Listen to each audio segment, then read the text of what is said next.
Every morning I wake up to the sound of my mother and grandmother banging pots in the kitchen, attempting to make a nice breakfast before everyone goes off to work.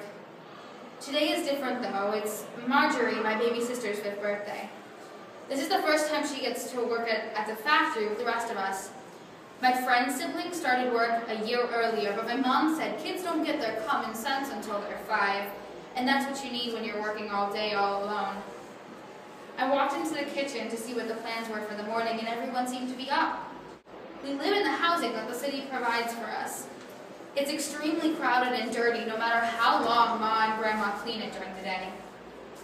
We share the tiny house with the philosophers. I think my pa regrets the day he decided to move us in with that family. They have 5 kids, while we have 2. They're the loudest people I have ever met. This morning, they were all gathered around Marjorie, getting her ready. I usually shy away from the noise, but today I went over and said, "I'm taking Marge to work." I grabbed her hand and we left. On the way to the factory, I showed her all the people selling things along the streets and pickpockets to watch out for. When we got there, I helped her onto the machine and taught her everything she needed to know for the day. I could tell she was exhausted after only 9 hours, while I normally work 12 or even 14. I told her we could go home anyway. On the way back, we passed by an upper-class family. I get really self-conscious around them, so I started to walk faster. Then Marge accidentally tripped on one of their dresses. They looked down at her and spit on her, then laughed and walked away. Marge started crying, and I told her everything was going to be okay. And then we walked the rest of the way home. At least we have our family, though. Some mornings, I just do not want to get up and go through the same routine that I've done the past 16 years. Wake up, get tutoring, learn to cook and do housework, help cook dinner, clean up dinner, then bed. My family is in the middle of the middle class, nothing special, just dead in the middle. I have 4 brothers, 2 younger and 2 older, who all work along with my dad. My dad is a government official, and my 2 younger brothers are in a special school to learn to be bankers. My dad started as a secretary and moved, and I think that's what he hopes is what my brothers do.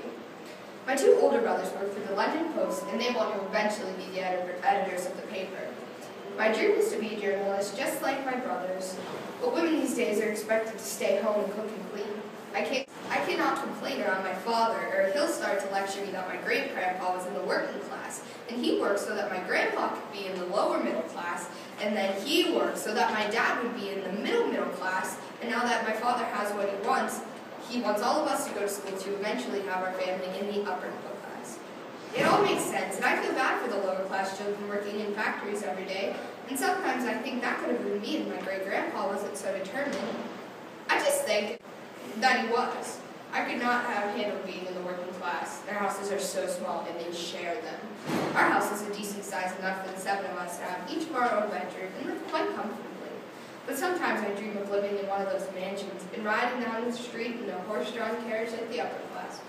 Doesn't everyone know?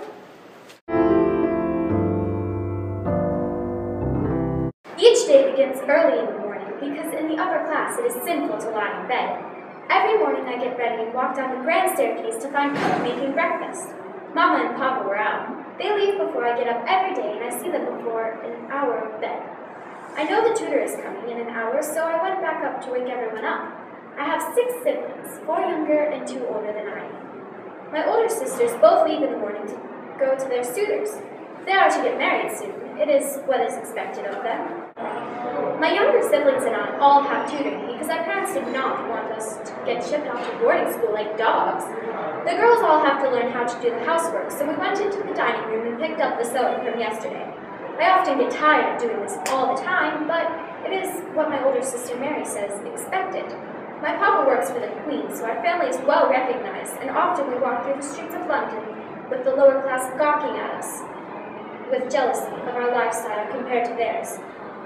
I sometimes feel bad for having so much, but there is really nothing to do about it. Today my older sisters came into the living room and told me to get dressed and that they had a surprise for me. When we go out, we have to look perfect because we are perfect. The 3 of us went into London to go see their suitors and to find me one because I'm turning 15 next week.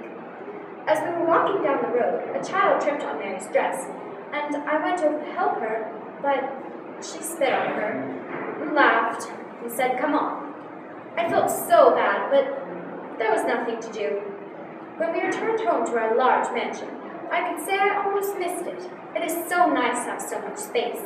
The butler opened the door for us, and while Cook was fixing us tea, we told our parents about our day. They agreed it is time for me to get married, and mentioned something about arranged marriage. I was to meet him tomorrow. What if I didn't like him? Mary said not to worry about it. I don't understand why we can't have choices. I envy the middle class. They seem so happy. But when I think of all we have, I forget the jealousy.